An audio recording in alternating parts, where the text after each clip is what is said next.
ঘৰত আহি পাই মোৰ ইমান জোৰে ভোক লাগিছে সেইটো কাৰণে বনাব ল'লোঁ মেগীৰ কাৰণে গোটেইখিনি যোগাৰ কৰি ল'লোঁ। এতিয়া কেৰাহীত দিলোঁ তেল, তাৰপিছত দিলোঁ পিঁয়াজ, তাৰপিছত আৰু দিম অলপমান পিঁয়াজটো ভাজি ৰঙা কৰি ল'লোঁ। তাতে মটৰ অলপমান আছিলে দি দিলোঁ, তাৰপিছত জলকীয়া দিলোঁ, তাৰপিছত আকৌ বিন দিলোঁ আৰু দিলোঁ বিলাহী দি অলপ লাৰি গোটেই বিলাহীখিনি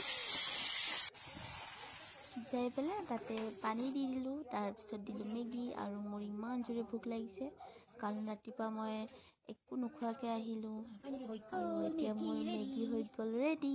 এতিয়া মই খাবলৈ ল'লোঁ। Bye bye.